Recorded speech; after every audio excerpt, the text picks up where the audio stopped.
Welcome back to Starting with IEP. I am your host, Flor Amelia, and this is episode number 11, an episode that truly speaks to the heart of the collaboration between parents and professionals. Today, I am joined by someone who understands both sides of the IEP table, Ron Mazik, founder of the Mazik Group.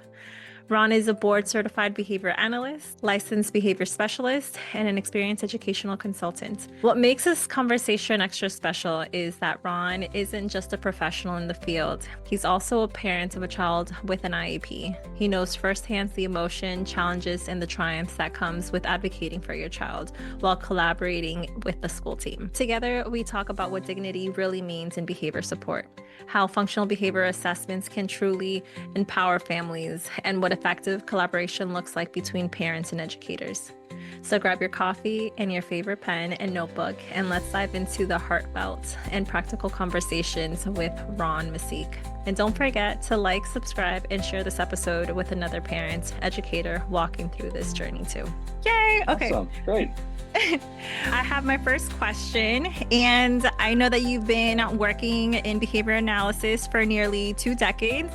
And I was just really interested in what led you to the field and what keeps you very passionate today. Yeah, like you said, I've been doing this for about 20 years. I started out with a psychology degree from Millersville University in Pennsylvania. And after that, my uncle, he founded a group home organization in the 1960s and expanded into a multi-state organization. He had given me an opportunity to work with him and other behavior analysts in the field.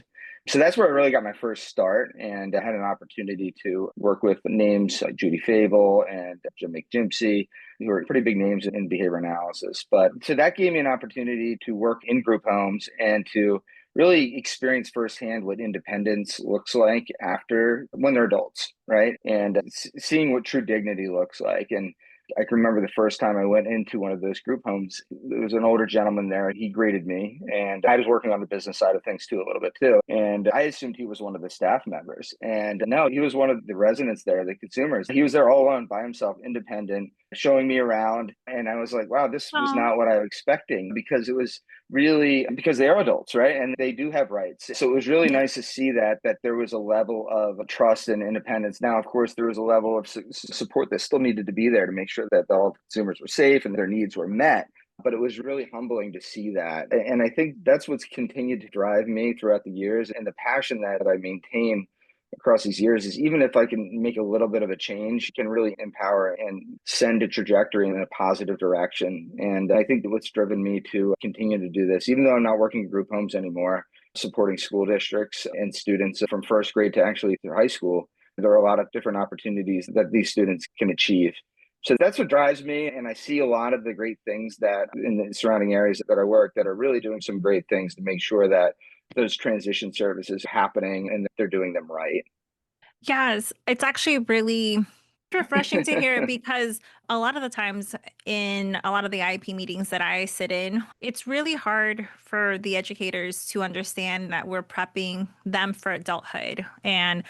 sometimes they want to bring back all the academics, and sometimes I am more focused on I want her to be independent. I want this particularly is like for my child. Sure. Yeah. I want her to be independent. And just hearing you that for independence just makes me feel better, because the day that I die, like who right now we're working on showering, like who is going to make Hmm. sure that my baby's scalp Yeah. is Yeah. well done. I'm teaching her, but Absolutely. will she ever be in the shower on her own Yeah. independently? So it's just really nice to hear that, because often a lot of the times I have to remind educators, regardless if it's my daughter or not, we're focused on their adulthood like after, because there's less hand holding once you hit the adulthood. Oh, there is. When you started in behavior analysis, your uncle got you into Hmm. kind of the field, Yes. or it was Yes. already something Yes. and you guys connected? Yeah. I had always looked up to my uncle. And when I was in college, I actually started off in biology. I thought I was going to be a doctor, and I realized quickly that was not for me. So I also I, started in I moved biology. I moved to psychology pretty quickly. And I give a lot of credit to people that can do that. My wife, she's a science teacher, and she did bio all the way through and went back later to get her teaching cert. So It's a really hard field, and I give a lot of credit for that. But to go back to where I was, yeah, I went into psychology, and again, looked up to my uncle, and that's where I had that opportunity to really get to experience that. And back then, the BCBA, BCABA, they were just really just acronyms that were barely being recognized or even heard of. I was jumbling those letters up even when I was applying for some of that coursework that I was going for. But behavior analysis was very strong in that company for a very long time. And they used a lot of those strategies that could create those opportunities for independence. And seeing that in action was really fascinating to see. That's where I learned the first ability. First time I saw somebody actually in a meeting, and they had institutional review boards there. So they had an opportunity. Every plan had to go through a series of checks and balances to make sure that they were ethical. That's good. It's not just They're one based person. on, no, not on a whole group. And not just the professionals working there, but also other advocates within that would be able to basically approve or deny those. Would the team be just behavior analysts or also like psychologists Mm-mm. as well? So Yeah. it's really a nice team, Yes, it was a diversity. good team, 100%. Yeah, Oh, I and love the even the collaboration. and even the community members. Again, they might have been a parent. They might have been somebody else that had nothing to do with behavior analysis in general. So it was, yeah, it was really great to see that collaboration happening, and that was 20 years ago. So it was really great to see. I love how that made the foundation, your early experience in the group home. Can you Mhm. tell me how it shaped the way that you think about dignity and behavior support? Sure, I think I touched on that a little bit, but I even guess I'm now, looking more for the dignity part of it. yeah, yeah, and I think that's obviously really important because um, if I'm looking at what we're doing in schools and how we're supporting students, looking back at those experiences to make sure that we're giving those individuals the most independence they can have and doing it in a way that protects their dignity. Like you said, even thinking about your own daughter, if making sure that, like, how is she going to make engage, how is she going to have those life skills, and making sure that those are done the right way, and to make sure that the people that are working with them are trained and understand the why with that as well. And I think those are things that we do in our schools that we support, and to make sure that when we do practice those life skills, and again, it might be a little bit different than that, but we have a lot of important things, toileting, other types of things that need to happen, and making sure that we're trying to teach them to do things as independent as possible. Because if you don't have those basic life skills, it's going to be really hard to get through in life at all. And so that's a big piece. And just seeing when I was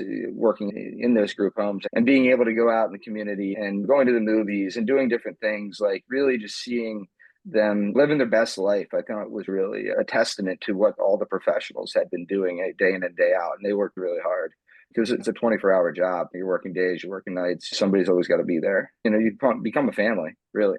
I feel like I can talk about that subject because I have so Mhm. many other questions about that. Yeah, But sure. what I got from what you just spoke makes me feel better because my daughter is headed towards that way. And a lot of the people that I serve are headed towards adulthood. And Yeah, a lot of parents like me are barely nervous about the people that they're going to be working with. So it's just really, yeah. again, refreshing to Good, hear good. that you're mentioning, and independence is so important.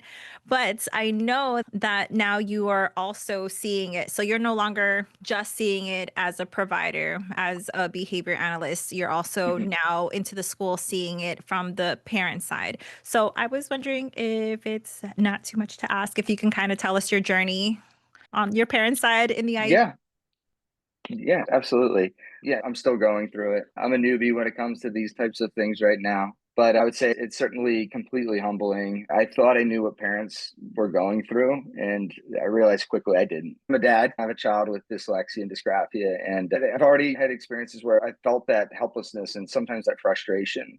And I think it has to do with me being on the other end a lot of the time. So knowing, I guess, what's possible, what's capable. And I think sometimes I just have to learn how to slow down and trust the process a little bit more too, because the people working with him are really fantastic and they're doing really great work. And we've seen a lot of growth already. So how old is he? And how old did you find Sure. out? Yeah, so he's 9, and we actually just found out last year. So this is one of those, and I was actually, before we talked, I was thinking about this. We just finished up, and that's why I'm wearing my soccer stuff here. I'm a coach too, so I was coaching I my love other that. son's soccer. Him. Yeah, we were doing a parent-player soccer match. I like to do that at the end of each year, so it gets all the parents together. It's community. It's great. It's awesome. So thinking about it today because, and I wonder if other parents experience this too, but we found out when he was in third grade. And there were signs earlier, but he's being the firstborn. You don't really have a lot of things to compare it to. Hear that a And lot. yeah, because I assumed that I was hoping we weren't the only ones because you find yourself beating yourself up a little bit and like, why didn't I address this sooner? Why didn't I bring this up sooner? Certainly thankful for the staff that actually brought it up to us as parents to say, hey, I think there might be something going on. Like it was the other way around. Sometimes, hey, things going on. We want X, Y, and Z done. We were like, yeah, sure, I think so. And then as that process went through, it was pretty clear that there were some gaps. I have little ones. I have my 6-year-old, I have my 5-year-old, and I have my 3-year-old.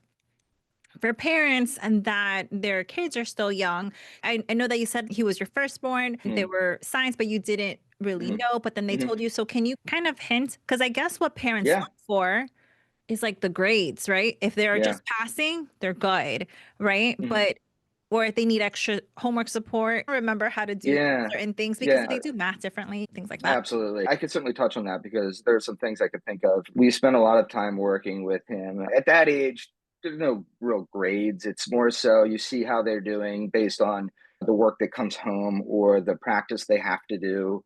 Some of the things that we would see is they'd have 10 words that they'd have to spell and memorize for the week, right? And might be something along the lines of I can remember this jump, like JUMP. Like I felt like we were drilling that for weeks and we were not retaining that, right? And it was like, or chunk or things like that where you're blending things and some of the CVC words, which is a consonant, vowel, consonant, he was getting those pretty well, right? Like 3 letters, cat, etc. But that the moment that we had to get a little bit more complicated, it was almost like it just wasn't connecting. And for us, it was like we just need to teach it more. We need to do more. We need to do like we got tutoring. We did other things outside of school to try to get that going, right? Was that in So that second grade that was you did tutoring? that was in second grade when we started to like you started in even first grade. You know, you would see that Because they all have like honestly. their Yeah. kindergarten sight words that they all have to Mhm. do. Yeah.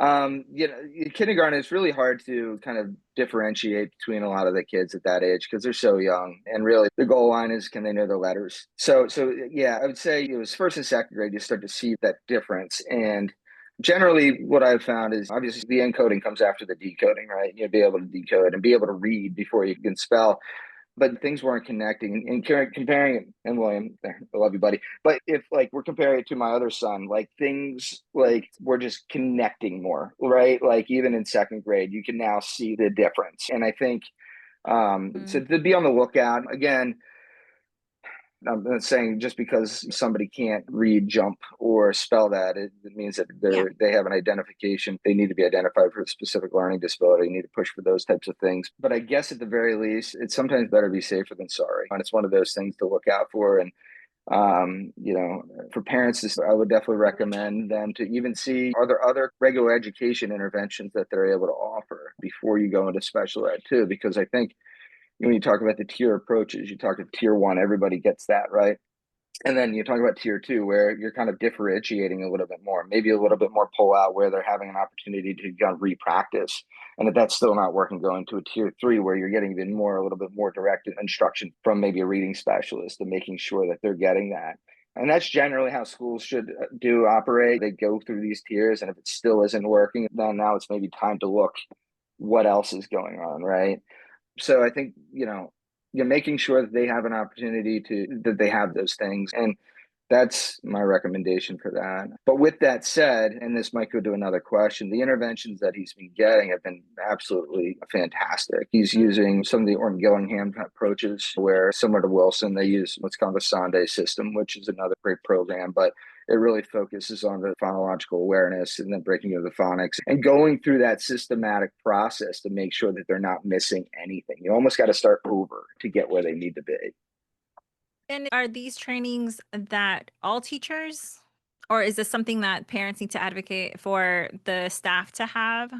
Yeah, yeah. I mean, here's the nice thing. Unfortunately, and I don't know how the audience, how much they're aware of where we are as a nation in terms of our ability to, our nation is in terms of our reading abilities, right? And over the years, there's a great podcast called Soul to Story. And if you've What never is it listened to called? it, it's called Soul to Story.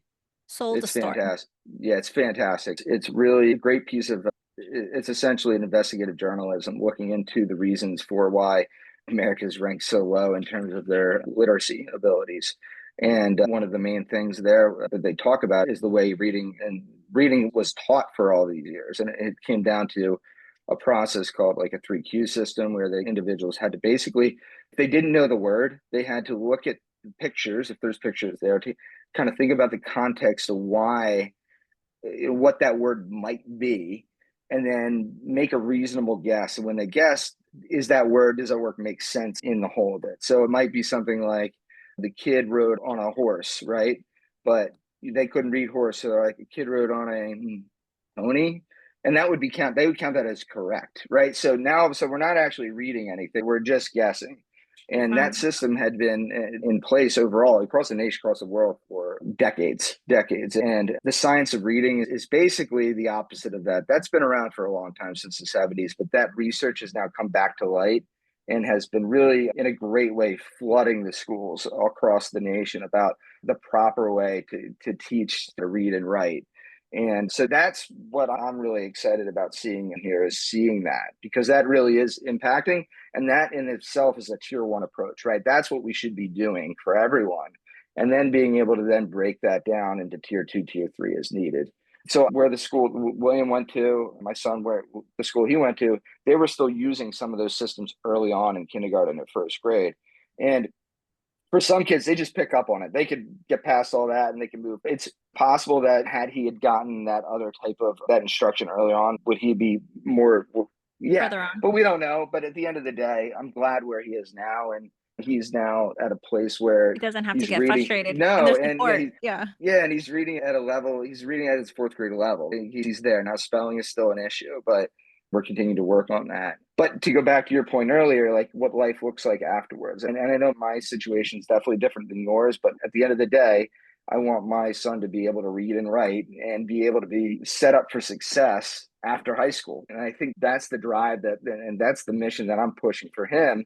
And now, right? And now that I'm wearing the dad hat, I could see kind of the sense of urgency that parents have when it comes to making sure that their children get everything possible. And I know it can be viewed sometimes as being a difficult parent or a tough parent, I but know that and parent. trust me, on the other side, I saw that. I was like, oh, difficult parent. But now I'm like, wow, like now I get it. Yeah. And I And wish there were more of them.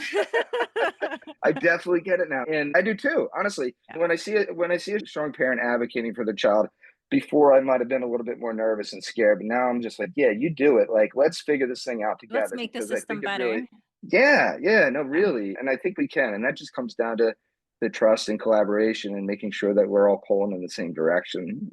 It Yes. takes time. That's the hope.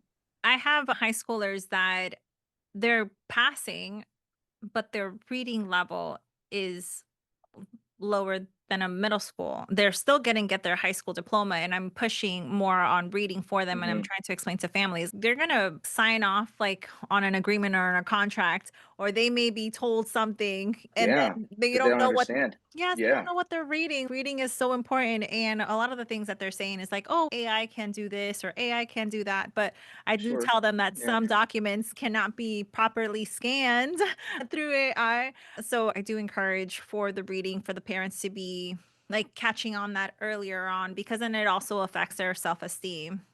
It really does. And that's why again, the little bit of regret is starting later, but I'm glad that we at least caught it now, Oh yeah, he's on reading because level, so it's good. He's he's a doing reading level. Yeah, great. exactly. So, and we're catching it to where it's not impacting his self esteem. I don't think we're there. That's But yeah, when you get to the middle school, high school, like you that's start to hard. notice those things, and it's really hard to unlearn those things at that point too. And it really is a challenge.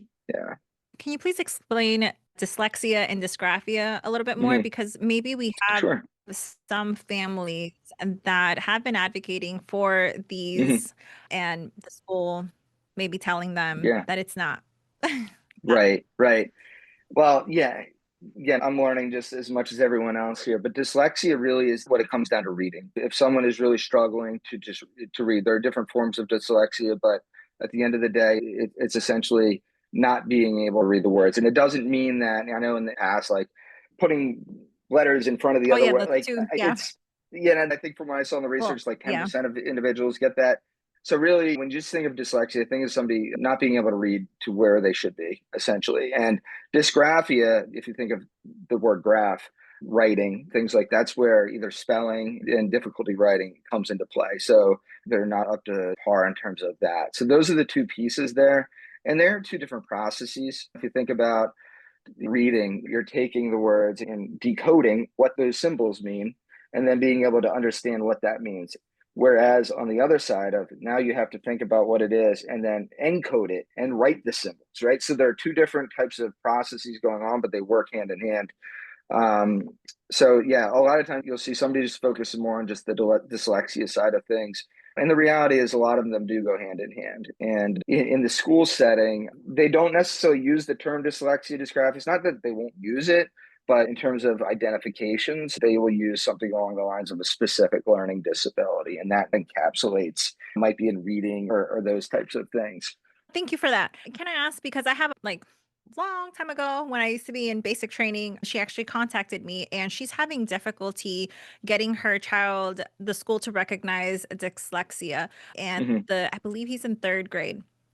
So what advice would you give to that parent that's really trying to get that diagnosis? Not just more of the More the assessment recognition of side. it. Yes, for the IEP Yeah. because they don't see him as eligible because of that. Yeah, I mean, that's a tricky question because I don't really know all the context of that situation, but I don't want to speak. Sure. You're really lucky, right? Hmm. You're Hmm. really Yeah. lucky that you Yeah. have a provider, a school staff that helped you and showed you. But let's just say that you're Yeah. not in that school district. What would have you done? Or if you are Yeah. just you've just been lucky, then I understand. But I was just Yeah. wondering if No, you kind of no, knew how to. I would simply, I mean, I would just write a letter formally requesting testing, simply put. Certainly, it depends on, I'm sure every state's different, every district's I different, but know. generally speaking, that sometimes generally gets the ball rolling to at least have the team consider it, right? And that's an important step. And then it Yeah, comes down to the district deciding whether or not they want to take the chance to say, no, we don't want to go forward with that, because that's a risk that they have to take as well if they're saying that, because you have to be pretty confident that there's no issue, right? Because if there is, then that becomes a bigger issue down the road, right? Because now all of a sudden you're saying there was no issue, the parent made the claim that there was, and the year passed, and now we're finding, oh, there actually was. Like that's a problem on the district's end. So again, I don't want to speak for every district. They're doing great in terms of making sure that they do find those kids that have those gaps. And certainly, I've heard those stories before in different parts of the country where there's a lot of pushback, right? And there's a lot of fight against those things. And certainly, documenting, like you said, is a very important thing. Following up to concerns.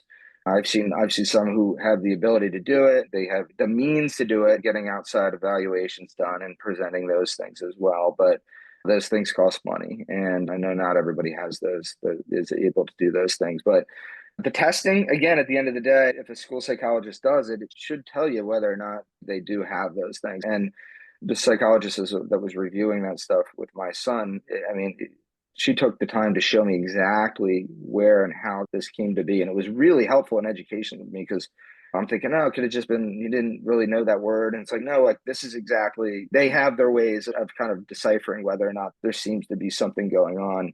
But again, it was also a relief to know that this wasn't super uncommon either. And it's something that can be kind of reversed in that sense, which is nice. But because you're in Chester County, Pennsylvania, and she's in Alabama. I didn't ask the county. I should have. yeah, But they're in yeah, it might be a Alabama. I little did. bit different. Yeah. Yes, I did tell her to document to save all the worksheets. I also told her Hmm. to photocopy the plain worksheets that child has been bringing home, do one on their own, like just see like that baseline, and Yeah, then that's a do great one idea. after with the parent. So then they can show this is without me and this is with me Hmm. for the work. And then I also told her to videotape how he is reading out loud. So Those are also great just show suggestions. Yeah. for videotapes because I want her to go prepared because what's happening right now is that now it's like school refusal. He doesn't want to go to school. Mm. Because now Mm. there's one thing about this is what I meant by like the whole self-esteem thing. Now Yeah. he Yeah. doesn't want to go to school Yeah. because at school he doesn't feel like he's with Yeah. his other peers. So yes, and we're going to be talking about FBAs I really was gonna soon. say, yeah, it I was almost like, leads right yes. into that, doesn't it? It does, which we Yeah. will. But before we talk about the FBAs, I think the most important part is recognizing that we're all in the same team, right? We're trying to help this Absolutely. one student. So do you have any recommendations how to better collaborate with the team now that you're both, right, as a parent, and you've been very Hmm. blessed to Hmm. have a great Yeah. team? I don't know about you, but are you like nervous having a new teacher or maybe going to a new school when that time will come? Yeah. Are you Mhm. nervous about that, like not having that same strong team? Absolutely. Absolutely. And yeah, those are things I think about at night for sure. We've established a relationship that's very strong here, but at some point he's going to go to a middle school. It's going to be a whole new team. And that worries me a little bit, to be honest with you. But I know at the end of the day, it's going to be fine. But like you said, those worries come up as a parent. Maybe you just Um, can't help it. Like Can't you're help a it. No, parent. you can't because you care about them and you want what's best, and they might drive you crazy at home. At the end of the day, you're like, you still want to fight for them tooth and nail, right? And I think from a parent perspective, so if I'm thinking as a parent to say, hey, what is the best way that we can come in and collaborate? Being a professional on the other side of the table, hundreds of IEPs that I've been in, I could say that we as professionals, educators, we are putting everything we can into their children. And at least from my perspective and what we're doing. And I know that everyone's learned history is a little bit different, and a parent might have had a terrible experience, so they're on edge and they're not Yes, trusting. And I get that. But with a new team, I would suggest give them benefit of the doubt. Obviously, make sure that you're not saving everything either for an annual IEP, and make sure that your concerns, if you have them, you bringing them up soon, and you make that's a sure that good you one. have those conversations early on. And if you have to hold a meeting, to just make sure you go over expectations and what's been working, do it. I think it helps everybody. It clears any confusion that you might have down the road. And I've been there. And those are some things that I've learned. Maybe I need to do more of that earlier on to make sure that we're all on the same page. And obviously ask questions, things that you can do. You don't have to be the loudest person in the room. You can be the most consistent. And I one of love that that. is making sure that, again, I'm a big fan of making sure that you're after a meeting and following up, sending an email about what we talked about, and making sure if you can get that in the IEP as well as in the parental concerns section of the IEP to make sure that's documented, right? And I think that's No, a that's a totally good fair one. thing. The other side can disagree, and it could just be you just copy and paste what I'm saying as a parent and put quotes in it, whatever you want to do. So the team isn't necessarily agreeing with that, and if that's where the holdup is, but at least you're documenting saying, these are my concerns, or this is what I want my child to do this year, right? And I think making sure that whether it be whatever goals you're using, making sure that they're very clear and you take the time to really dive into those goals and to make sure that they're clear and objective and they tie to what your child is doing at school. And I think that's really important. I think that's yeah, I know for my son I was probably more of a stickler about those things than I should have, but I wanted to be very clear about what those things are and to make sure that if he's to get 30 minutes of specific types of structured literacy instruction, that is very clearly outlined in the SDI section of the IEP. Like things that just need to be, instead of just 30 minutes of special ed or reading Hmm. support, like it needs to be very explicit.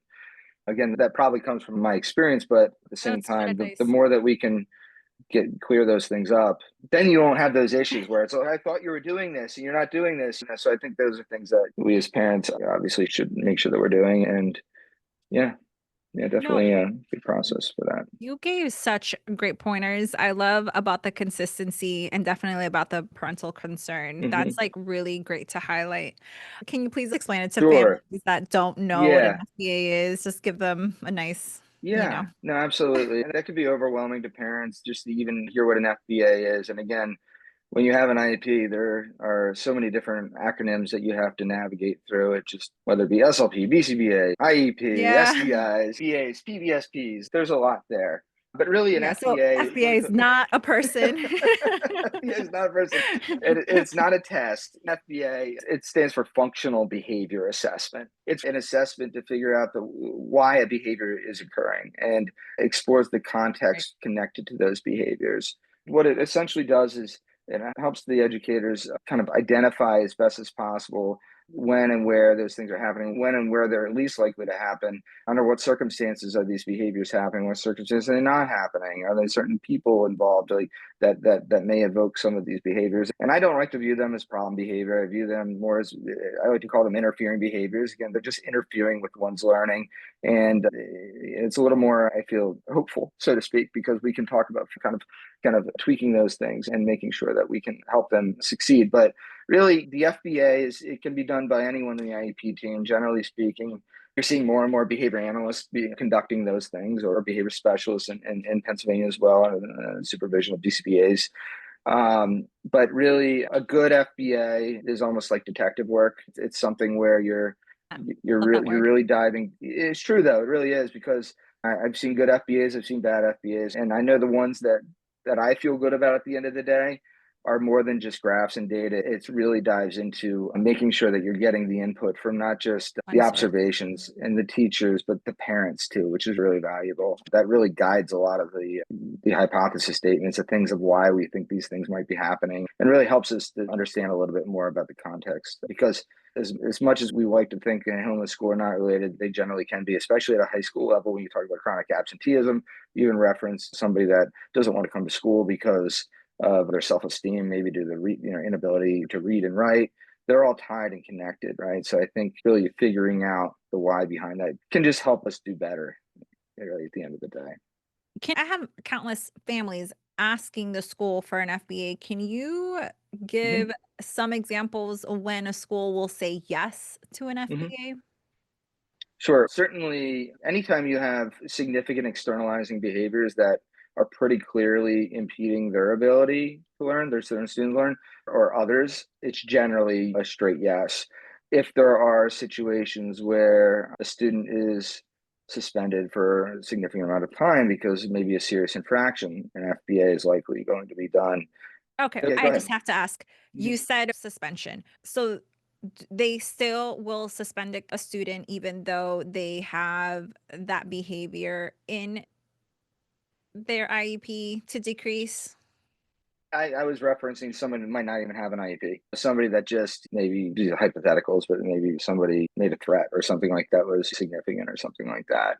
But at the end of the day, I know that fortunately the trend is positive, where we aren't just suspending students. And there are certain rules that apply, right? And I know in Pennsylvania, if a student is suspended more than 10 days in a school year, I'm almost positive it evokes what's called a manifestation meeting, to make sure that you're meeting together as a team to say, okay, are these behaviors a manifestation of the student's disability? And if it is, are we doing enough as an IEP team to make sure that we've prevented these things from happening? So you have to go through a series of questions to make sure that these things are being done right. And if the answer is no, then something needs to change. And you can't necessarily hold that child accountable for those things specifically, because it is part of their disability. But primarily, the way that most FBAs are completed, it's usually done during an evaluation or a reevaluation time. Either, I'll take a step back. If something changes in their environment and if we're seeing behaviors that we hadn't seen before and we're not really sure what's going on, and simple answers aren't there, and we may do an FBA to try to find out a little bit more about the why there. And again, it doesn't necessarily mean that it's a magic pill that fixes everything either, right? And I think what some people get mixed up, and maybe you've heard this before, you think an FBA is almost like a treatment plan, so to speak, right? It's almost like it the FBA is the assessment. The behavior plan is kind of the treatment plan. So you'll hear this student needs an FBA, but what they really mean is they need a plan, right? So I think there's kind of a misunderstanding in terms of just the acronym there. So that's what this functional behavior assessment is, looking at the functions of the behavior so we can develop proper interventions to support that student. So some behaviors that I've seen that have an FBA are like spitting, physical aggression. I've Mm-hmm. also seen it be verbal aggression, which the reason why is because he Mm-hmm. kept on making like Mm-hmm. threats on like bodily fluids would be coming out of the other Sure. person. So those are the type of behaviors. I'm kind of trying to paint a picture for the Yeah, it's actually very like helpful. Yeah. I know that you Yeah. work with a lot of students, so you're Yeah. probably thinking about a lot. But for those that do have it, and I really loved how you kept it so easy for families. I love how you called it detective work because that's really what an FBA is. I've seen awful ones where they would put the function, like the reasoning behind it, they would cross out all of it. Mm-hmm. Like, Yeah. and I No. was like, Yeah. when I There. went there to observe, Yeah. it wasn't all of the reasons why. So, Yeah. how can you help parents distinguish between a good FBA and then a bad FBA? Sure. Like I touched on before, I think what's really important in a good FBA is you're going to see input from a variety from people. So you're going to have teacher input, you're going to have parental input. And if you feel like your input isn't in there, it doesn't necessarily mean it's going to be a bad FBA. I would at least want to ask about that and to make sure that is input getting in there another way, right? Because during an evaluation process, parents are filling out a lot of forms, they're completing a lot of stuff. So sometimes behavior analysts can take some of those records that maybe the school psychologist provided them already, and they could take some of that input as well to make sure that we're not being redundant with things.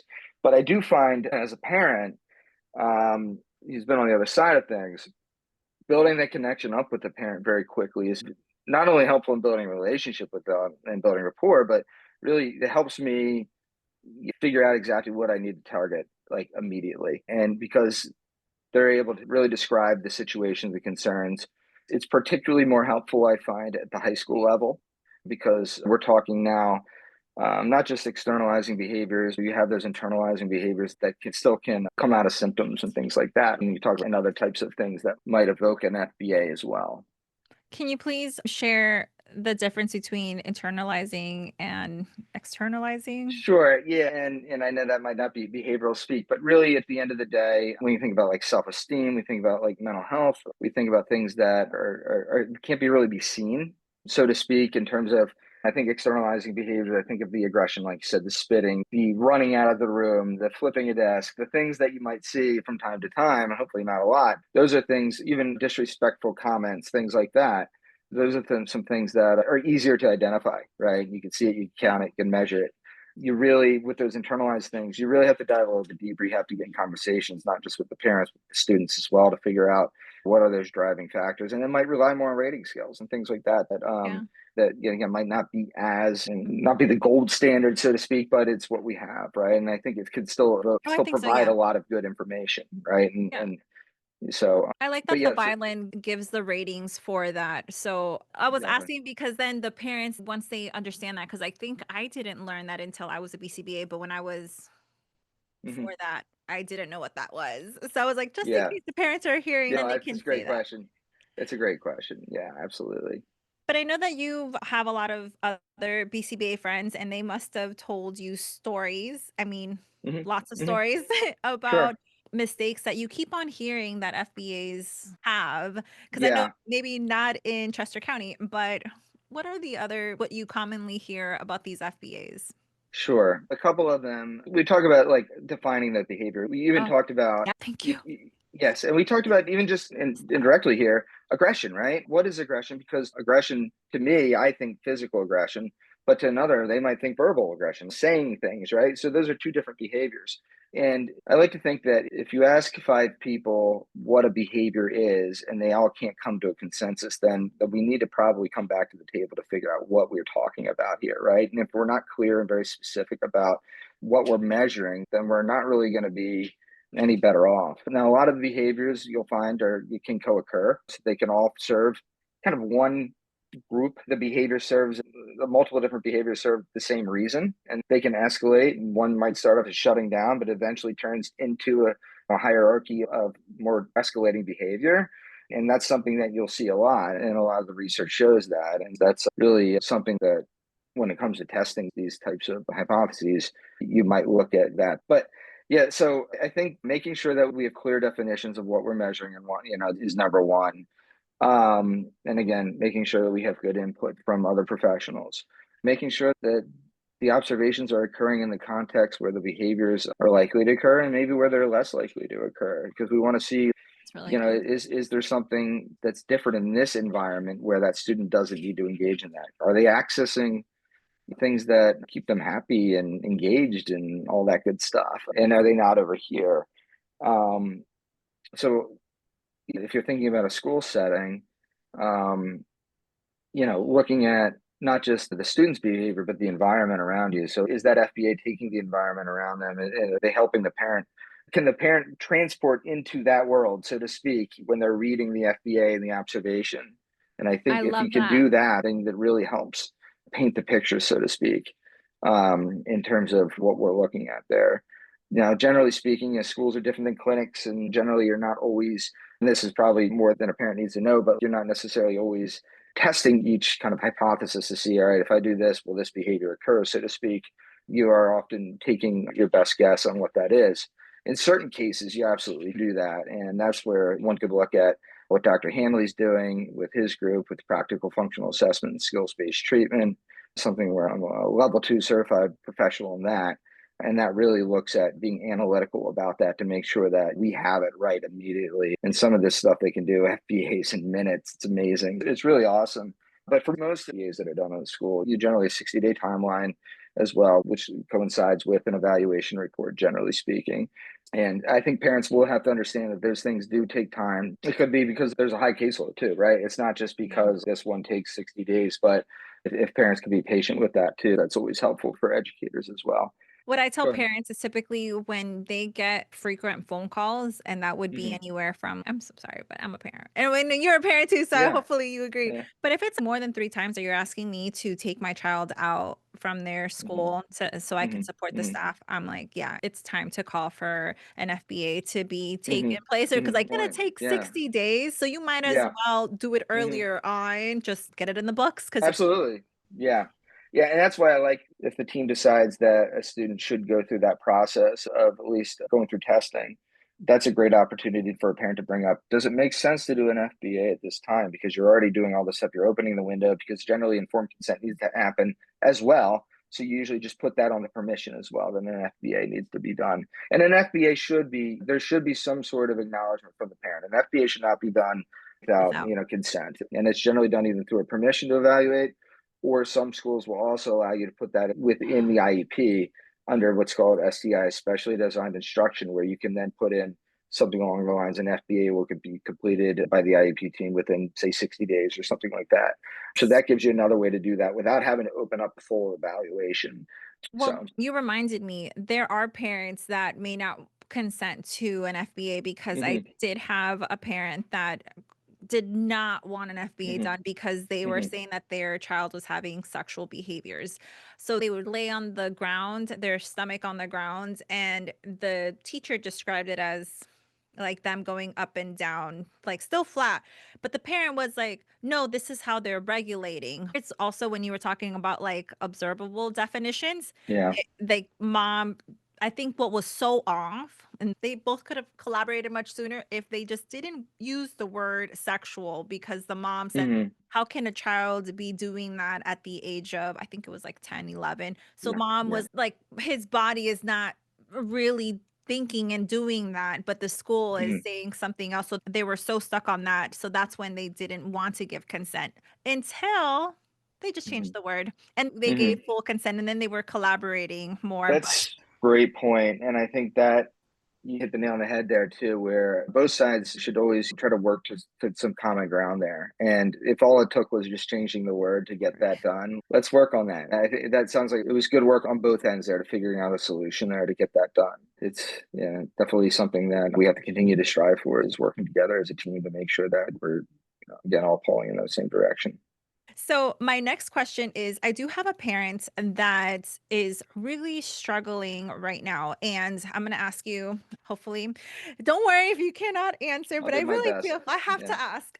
Yeah. So I know that you have the 60, right? Mom knows the timeline, but it's been Hmm. more than 60 days because she already had argued about the behavior, and the behavior is physical aggression. Typically, it would be more like the fist towards the teacher's face, and it's nowhere like on the body. He really aims, and he's taller than the teacher. So it's right. Mom has been getting, so it's been more than the 2 months because she finally knew to ask about the FBA. So mom said that this behavior has been going on for over 2 years. Finally, the FBA came. She thought it was going to be like a moment. Right. She's been getting reports, and it's not that it's getting better. It's more that there's no peaks. It's just plateauing. So what do you suggest for her to do? It's not improving. So what do you have for parents that are learning about these FBAs, Hmm. that are learning how Hmm. to understand the measurements? Should you Sure. tell us about the measurements first and then how Sure. to Yeah, I think I wanted to actually, it's a good question here, and I'll at least cover some of the things that I think are important in a good behavior plan. It's a living document. It really should be something that the love team that? adjusts as needed. And we practice that regularly because things do change really pretty frequently at times. And whether it be our action plan on how we respond to certain behaviors or how we, Love that. move to then teaching the student a little bit differently, the reinforcement systems that we have in place, sometimes we need to adjust. just the environment might change. And then a good behavior plan should always have at least one or two goals tied to that, right? So there should always be at least one goal in the IEP that's connected to the behavior plan. So yeah, having at least one goal tied to the behavior plan is good because then that allows us to have that conversation about it. How is the student doing in terms of meeting that goal? And if the goal could be tied to whatever behavioral needs that student has, whether it be teaching a replacement skill, maybe behavior reduction goals, trying to get some of those challenging behaviors down a little bit, that's usually a good place to start, having one or the other, right? One to go down, one to go up, and making sure that asking questions, how are we doing with that? And generally speaking, this is with any goal. If you're seeing a trend going in the opposite direction after, like, say, 3 data points, then you probably want to come back to the table and figure out what else can we do. So for families, can you please tell them what trend is? Yeah, so if we're teaching a child to use their words and to get what they need instead of engaging in, say, a problem behavior, saying a hitting or something like that. Say after 3 data points, say you're measuring every day or something like that, and you're seeing an increase in that, and it's going in the different direction that you were hoping it to go. Say we're talking about interfering behavior. Say we're trying to get that down to 1 per day, and we were at 4, and now we're at 7, and at 8 and 9 we're going the opposite direction Yeah, you're where we going were up. trying to get, right? Conversely, if we were trying to get a student to use the words more and we were at like 2 and then we're at 5 and 7, now we're at 1 and 2 and 0, again, we're seeing a trend that's concerning in terms of where we are going. So it could be helpful to at least reach out, figure out, did anything change? And it could be sometimes, a lot of the times, what we'll see is a student was sick or things like that, or Mhm. factors, medical things that could be happening as well. And again, that's where communication is really important from the home side of the school as well. If something is going on at home, letting the school team know as well so they can plan accordingly and adjust the days and things like that if need be. And vice versa, if the school's seeing things that are unusual, they should be reporting that back to the parent as well to help collaborate with that piece. Do you wait or does the school wait for the parents to ask? Because a lot of the times, Mhm. families, they don't ask questions because they're like, Mhm. am I supposed to know this already as a parent? Am I supposed Right. to know this? So, do you break it down? Because that's exactly what happened to this family, the one I was Mhm. describing. She Yeah. didn't understand the measurements. So, what I Yeah. had her do, I was like, I want you to put the number that you see. I was just trying to make it easy. I was like, okay, so they're No, saying yeah, this yeah. happens 9 on an average of 9 times on this month. Then the next month they said 6 times on average every single time. And then she understood once she was able to draw the trend, right? It's going down. Mhm. Then she understood. But then she was like, it would have been so nice if someone would have told me. So, how can parents, because sometimes in these meetings they rush them out. So, how would you have a parent Mhm. ask for them to just break down the data for me, show me, or Yeah, give me the actual values yeah, and then draw me a picture, yeah, you know what I mean? yeah. I think that comes down to us as educators to make sure we're doing a better job with that too. And again, that was something that I didn't realize maybe needed to be done as often prior to being on the other side of the table here and assuming if a parent doesn't speak up at a meeting that they're understanding things. But the reality is it's intimidating being in those meetings. I get it. Even though the parent, from my perspective and from with the schools I work with, the parent is front and center and they're the ones that we're really wrapping around, so to speak. But at the same time, it is another language. And if there's a lot of jargon in these things, it doesn't help. And I would say a good behavior plan, you should be able to summarize that in a minute, basically, and being able to explain what's going on and how we're doing this and supporting them.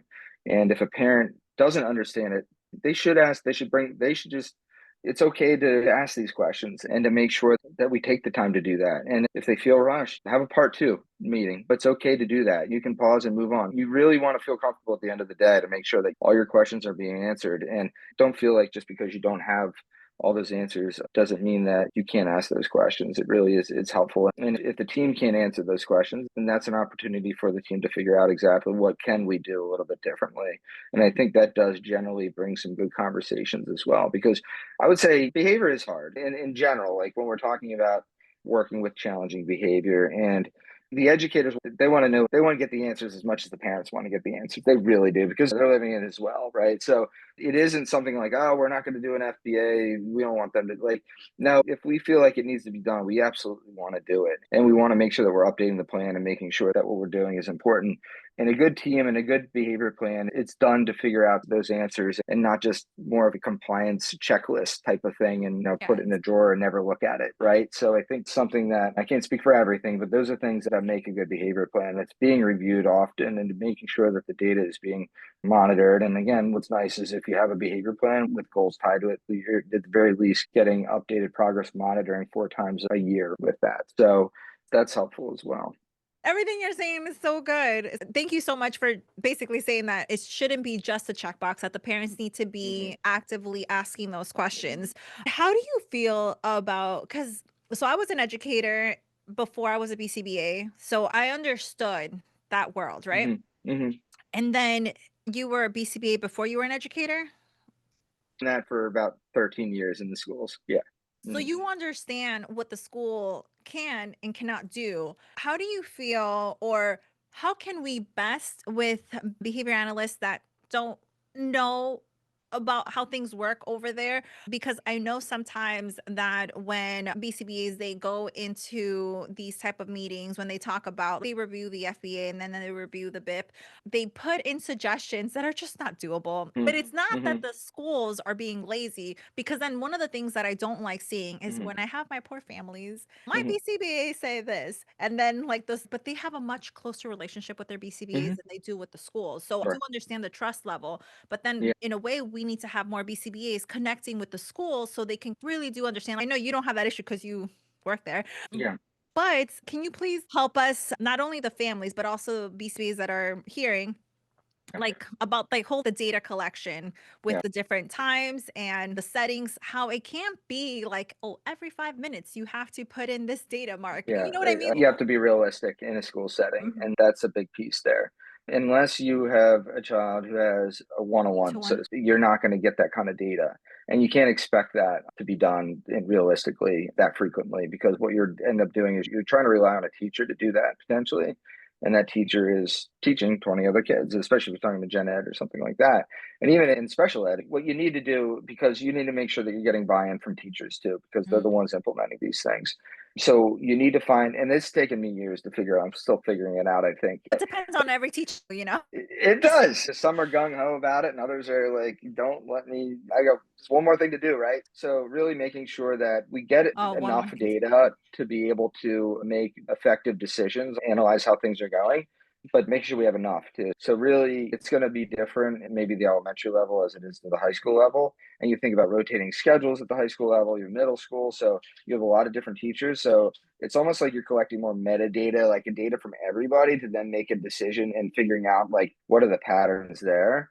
So you might get a data point once a week from a teacher at the high school level, right? And that could be over time, could be very, very good, right? You're talking about maybe 7 teachers a week giving maybe a rating scale from 1 to 5 on how a student's work completion is going, so to speak, or their phone use or their social interactions, right? So those are things that we might do there, and even at the elementary level, you can have some success where maybe instructional aides that are maybe not assigned to a student but are floating in the school can at least collect data once or twice a week for 20 minutes at a time to at least get a snapshot to see how a student's behavior is, whether their engagement, on task, off task, those types of things. So it really has to be simple. And if a BCBA has had experience in different settings, they might be able to be a lot more technical and things like that. But in the school setting, you really have to find that balance to make sure that you can still hit all the marks. It's a different environment. Um, and I think new BCBAs coming into that role, if they're coming in with that kind of mindset, which is great, but Yeah. you're also at the same time providing things that just can't be done. And now all of a sudden, those quick wins aren't there, right? You're almost inundated with these great ideas, but you can't get them off paper. It works in the IEP meeting, but doesn't work on a Wednesday afternoon, then it's not going to help us, right? So it really is important that you have systems that can be easy to understand, that staff can understand, and can be understood and described within 1 minute and build off those little wins, right? That's if we can think of everything, we're really smart people. We can have all these great ideas, but just like building any habits, you got to start right at the beginning and little small steps and build on that. And then you start stacking those things and you have really big wins over time. I really loved how you said that it was a living document. So you collect these Hmm. small, right, data points at Hmm. first in the Hmm. beginning, see Hmm. what's doable, and then you can Yeah. add to it. Yeah. Thank Fine you for tune. it, because Yeah. sometimes I don't think that everyone understands that schools are really being stretched thin on Oh, that they point. are. They're very much stretched thin, and there are a lot of needs across the board. And I do see each year there are greater needs, and districts are doing the best they can, but their budgets are tight. They're trying to control costs as much as possible to make sure that they can give everybody what they need. And again, It's that's hard. again, yeah, and that's one of the reasons why I broke off to do my own thing to make sure I could at least offer something that was a little more affordable, but also offer higher quality services. So, yeah. Thank you for that. So also, if a parent in Pennsylvania, they can ask you for advice for their school, maybe not Chester County, Sure. but a different Yeah. county, can they reach out to you just to be like, Yeah. hey, Yeah. Absolutely. or Yeah. maybe they Yeah. can I'll make. introduce you to their county? Yeah, yeah, that'd be great. I'm a growing one-man show at this point. I started in June, and my hope is to be able to, Hire support BCBAs. the higher BCBAs, RBTs, PCAs, and go from there, and to really make sure that we're building a culture, and to make sure that we're offering the supports that again families not only need but the districts need. So, yeah, we'll make sure to get that contact info to you, and I think get that's all that important. good. And I'm always happy to have a conversation with anybody that wants to chat.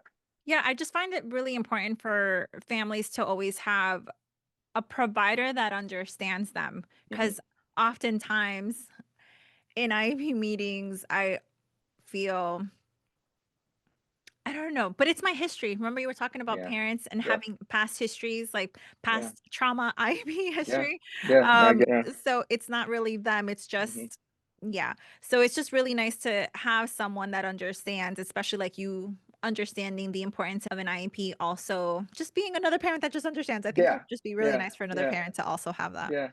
Real quickly, before Hmm. I forget, can you please help us when you said that the BIP is a living document? Hmm. How often would it be okay for a parent to have a meeting and talk about the summary?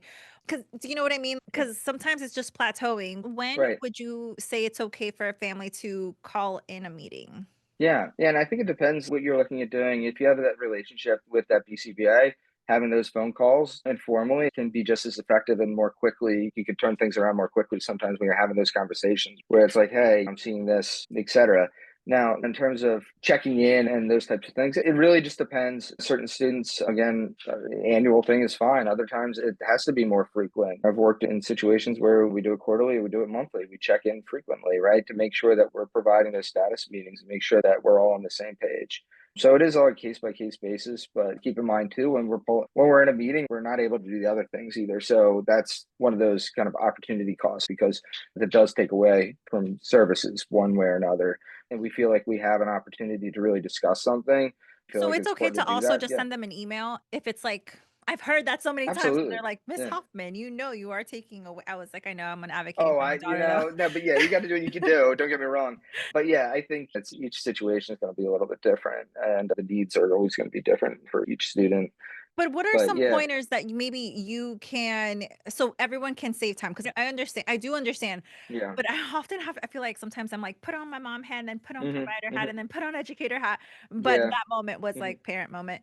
But putting on my educator hat on, Yeah, because what you've been an educator too. Yeah, that's right. yeah, because I do Yeah. understand about if I do this, then that other time that I could Yeah. have been helping the Yeah. school is going to Yeah. be taken away. Yeah. So when I think about it that way, what would you tell Hmm. another parent? I loved how you talk about the reinforcement, understand what that is. Maybe you can touch up on that and then also talk about why it changes. Like maybe this month it Hmm. was about Play-Doh and then next month it Yeah. was stickers. Tell us Yeah. about that so parents can know Yes, about yeah, that. that's human nature, right? Our preferences will change. If we get too much of something, we're no longer going to want it. If we don't have it for some time, we might want it. And certainly, arbitrary reinforcement easier to administer. When I talk about arbitrary reinforcement, I think about things like Play-Doh and other types of things, where we've talked about true reinforcement. Sometimes things such as like giving them a break from the work that they were doing because they didn't like the work is a stronger reinforcer than maybe getting access to Play-Doh and still having to work, right? So I think those things are important to keep in mind with the behavior plan. And I know we didn't touch much about what goes in a behavior plan, but really what I like to see is a majority of the plan is a lot of stuff upstream, a lot of prevention strategies, a lot of things that can set that student up for success. So we don't have to necessarily respond to those challenging behaviors. But there is a fine line because when we're teaching replacement behaviors, we're teaching desired behaviors, whether we want them to use their words to get their needs met or tolerate denials, being told no, or giving up things that they don't want to give up.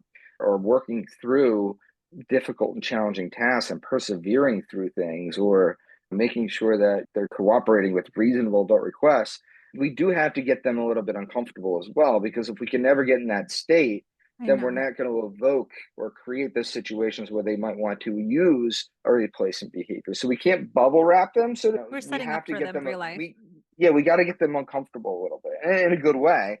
But that's what the nice behavior plan should have. It should say, this is how we're going to do this.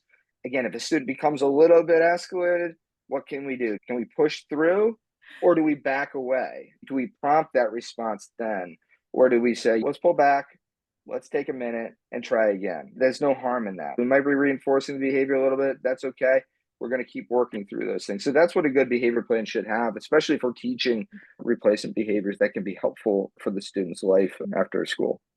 I think me and you would be getting along if you were my daughter's team. And the reason why is because what you just said. Because, like, for my daughter, I don't want to bubble wrap her. You said, like, I'm Mm-hmm. like, okay, this is good this year, but next Yeah. year, what if we don't have the same team? I just want to make sure that we're testing because the world is not nice. The world is No, not it's not. kind. No, So, we forget that when our kids in this educational world and bubble, because they are getting all these supports. But after 21, unless you have things lined up, it's really going to be different. And there are some good supports out there, but that's why there's this sense of urgency to make sure that we try to get them to experience those things as much as possible on their own, and then to see where they're getting hung up and see how we can help them. yeah. So parents can see that side of things too. That would be helpful for educators, because I think sometimes we as educators, we want to make sure that we're protecting the student too. And because we think that's what maybe the parent wants too.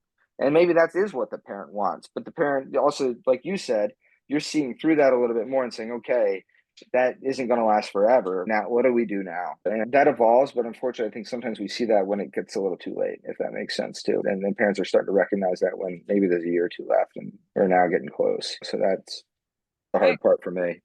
I really do love what you said that. And when you talked about prevention, a lot of people just get stuck on prevention. But what if Mm-hmm. there's a staff member that kind of Mm-hmm. didn't read the BIP and they didn't prevent it? Like, what do you do Yeah, there? So I'm right. glad that you talked about it because then so families, what they can talk about is if the things aren't going as well, they can talk about the preventions, they can talk about the reinforcement system that they're currently using, Mm-hmm. talking more about what is in those action plans. So Yeah. thank you so much. I have to ask you the next thing. I'm sorry. I know I have so many questions. I know in the beginning you were talking about the tier one, the tier two, and actually it's the other way. Those three different tiers. Can you please Mm-hmm. describe them? And I do understand. I just don't want the families to really get confused with BIPs and whatever the school already has into Okay. place for Yeah. the Okay. Gen Ed So program. I just yeah. didn't want to So confuse them. I'm so sorry. yeah, acronyms are, I get it. So how we describe things on the school side of things, yeah, we generally don't use the term BIP at the school level, which stands for Behavior Intervention Plan. We use what's called Positive Behavior Support Plan, PBSP. Same thing. Now, I think what you're alluding to is what's called PBIS, or Oh Positive my Behavior goodness. Yes. Intervention. Yes. Yes. Yeah. Yes. So yes, and PBIS, a lot of schools have those now, which is fantastic, and they're continuing to grow and adopt these things across the country. But just like any tiered model, like I touched on with reading support, you can do the same with behavioral supports as well. So think of it as a pyramid, and the bottom of it, the bottom of it there is what's called tier one, and that those are universal supports. Those are things that everybody should be getting, regardless of who they are. Making sure that they're getting clear expectations in terms of what their behavior should be. And that's something that a lot of schools do. You'll see expectations planted on the wall all over the schools, right? So, what do you do in a cafeteria? What do you do in the hallway? What do you do on a bus? What do you do in the bathroom? What does it look like? What does it sound like? The more that we can teach those things to everybody, and they'll understand that, and we'll have a great time. And then there's about 15% that might need a little bit more help with that. And that's where they might be getting what's called the tier two. And that might look something like some use what's called check in and check out. So they might check in with a preferred mentor. That doesn't have to be somebody that is necessarily a teacher that they have. It could be their favorite nurse or something like that, where they would be checking with them in the morning and saying, all right, this is with that person to say, all right, these are the expectations we need from you. And we're going to check it out with you at the end of the day to see if you hit those marks. And essentially, it comes down to some kind of accountability system that the student has, that they almost like a chart, in the sense that they would be able to help keep track of their progress throughout the day. And that's usually a short-term thing, 6 weeks, something like that, that they would use to see if that helps. And then a tier three, that's some generally where you would again, about 5% of the students, maybe 3 to 5% of students still need that additional, that those simple check-ins aren't enough. So that's where an FBA might need to happen. That's where a more defined behavior plan needs to happen to make sure that we're very kind of fine tuning what that student needs. So that's what PBIS looks like. And generally, what you'll see even at that 80% level, and then the whole triangle, kids are reinforced and recognized for engaging in those expectations throughout the day. Like to use dollars and bucks and have cool names to them. And kids then can use that as essentially a token economy, as a way to exchange those dollars for those arbitrary reinforcers, whether it be tchotchkes or other types of things. I just love that you use a token economy because a lot of the Mhm. times some parents think that it's just meant for what people do in ABA therapy. And then Right, I was like, right. no, actually they use No, it's it everywhere. in Yeah. I mean, if you think about it too, I paycheck. mean, yeah, the paycheck, right? Where that's exactly what that is. It can be effective and really creating a culture where those positive behaviors are recognized and acknowledged. So that is different than what a PBSP is. So if they're asked, so I would say as a parent, don't ask for a PBIS, that you'd want to ask for something different, like a BIP or behavior plan, or just say behavior plan if that's what you're looking for. But yeah, so I think it's really great to see that across the board. And there are a lot of great resources out there that Pennsylvania has. Pennsylvania does a lot of amazing things with what's called PTAN, the Pennsylvania Technical Training Assistance Network. And they're part of the state. And they talk about resources. They provide a lot of resources, not just for educators, but for parents as well. You can go on their website and see countless things, events, workshops, et cetera, that are afforded to families as well. And generally, that no cost to them because they're part of that group. What is So it it's really again? amazing. So it's Patan. So they're, I spell it's PATTAN.net, and they are part of the Pennsylvania network. It's And so they funny focus, because when I was in Virginia, we shared that resource and I didn't yeah, know they were in Pennsylvania. I yeah, just knew that. I was like, oh, everything is yeah. No, they're Pennsylvania. Pennsylvania's network. Yeah, so they're very well known. They hold the National Autism Conference every year. So that's where they usually do it in State College. I think they brought it back. So definitely, parents should go to that too if they can make it. You Again, said it it's was free for parents, right? some of the Or workshops are, it's I don't know if the National Autism Conferences, I know they have scholarship, they have ways to make it more affordable, but it's not going to break the bank. yes, when I was first looking for conferences, I would be like, Hmm. I'm going to volunteer my time, but can I just hear the keynote speakers? Can I Yeah, just listen to yeah, them for yeah, free yeah, and yeah. then Just I'll get in like there. Yeah, volunteer? yeah, And they let me go in for free for these conferences. yeah. Yes, and the reason why I was asking is just that a lot of the times, a lot of my families get rejected when they want a BIP. So thank you so much for explaining the different levels. But then Hmm. also would be Hmm. very empowering for the family to understand, be like, oh, they can also point out because one of the things that they didn't like is the dojo points. Like it's not working as a. Do you know about dojo points? Hmm. Yeah, I know cost. Yeah. So as a classroom, they actually hate the Hmm. dojo points because the student only gets very little and then they're showing all the points each of the students. So it hurts the kiddo, but they were I like, oh, but they understand. like the Yeah. points. But in Hmm. reality, they don't. Yeah. And then can you please tell me one of the things that when they're trying to, when they create these action plans, but for them, how do they know? Do you know what I mean about what if you're picking the wrong replacement behavior? Yeah, I think at the end of the day, you want to make sure that the student can. I mean, I generally go through the series. The first and foremost, can the individual communicate their needs and wants? And it doesn't have to be that they have a repertoire of 1,000 different words, but can they at least tell you one way or another through, I think of like with Dr. Hanley, can you use a hamburger button that says my way? Can you point the thumb to say my way? Can you say my way? Can you do something that says, I want this environment to change right now, whether you through your words or gestures or pointing? Is there something there already? Each student is going to be different in terms of their abilities and levels, but I'm thinking at a very basic level. So that's a very important replacement behavior. We need to be able to have them communicate their needs and wants to make sure that they can change their environment immediately. So they don't have to engage in some other challenging behavior to get that because that's what they're doing. Most of the time, behavior is a form of communication.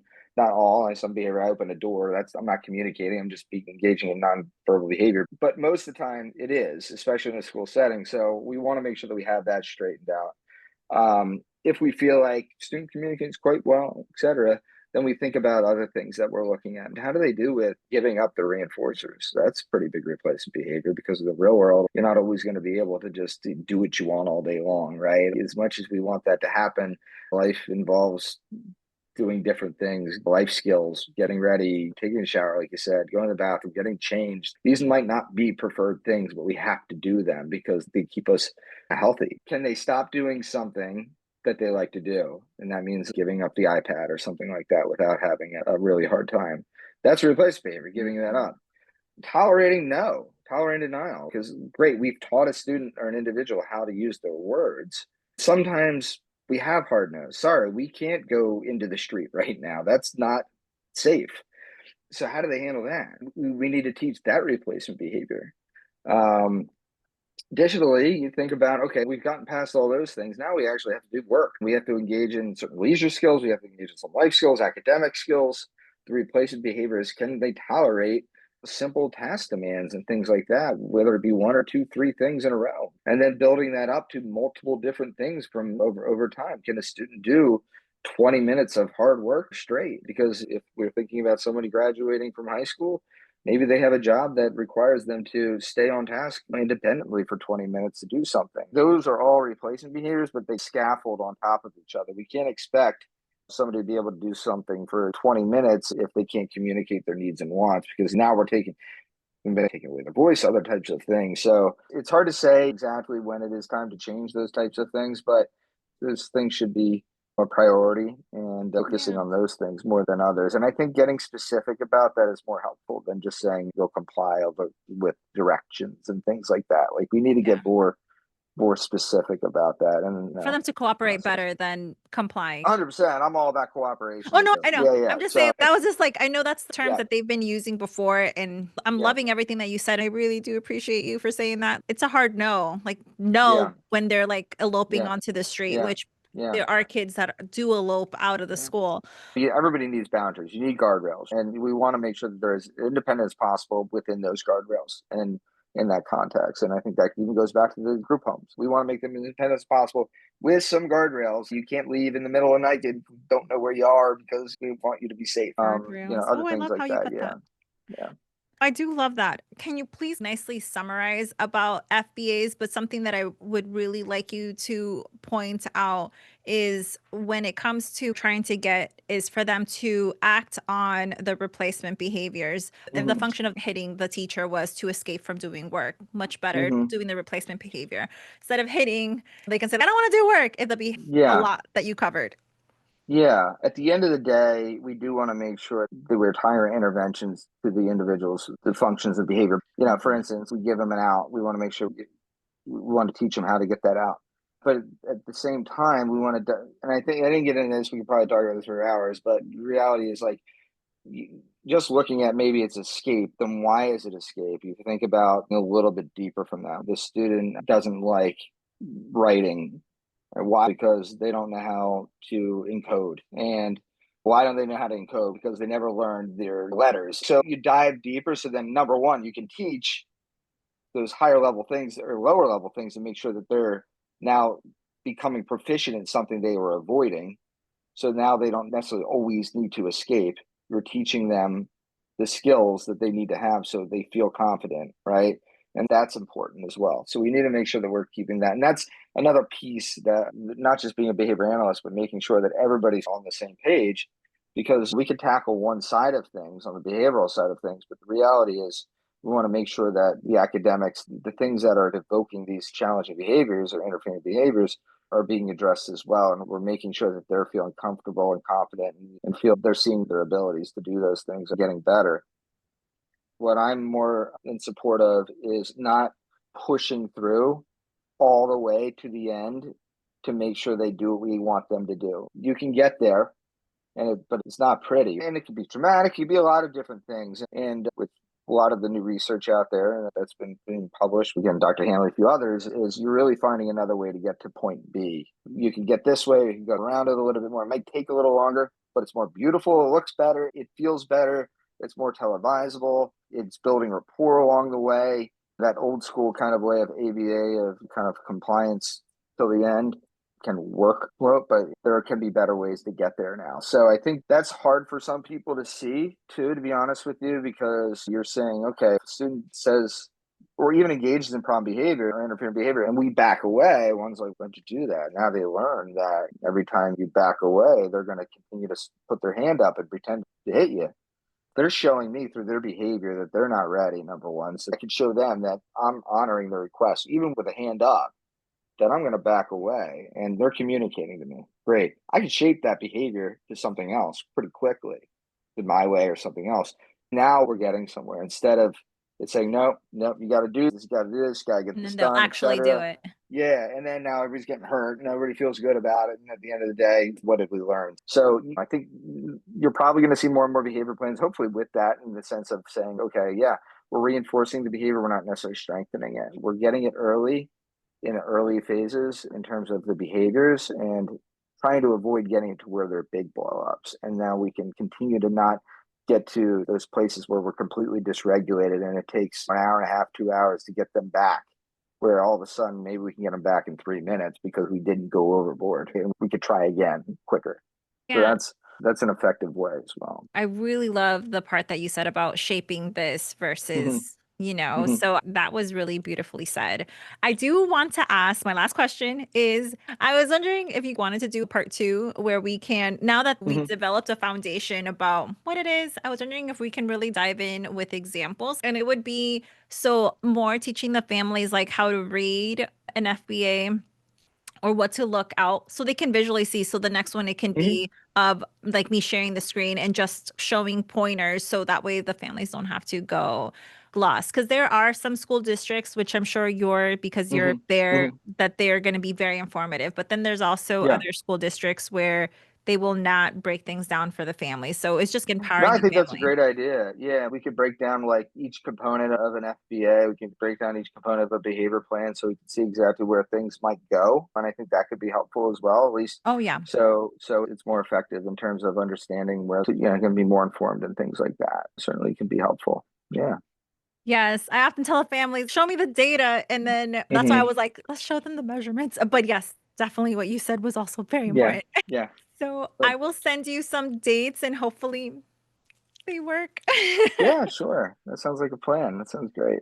Oh, thank you so much for taking your time. I'm so sorry that I went overboard. This is fun. Yeah. It was so good for the families to hear. I know that they're going to learn so much from you. And yes, and I'll also share your contact information for the Great. surrounding counties. And also, I'm sure that they would want to advocate for you to go to their school. So Oh, sounds great. Thank you so much for having me. I really appreciate it.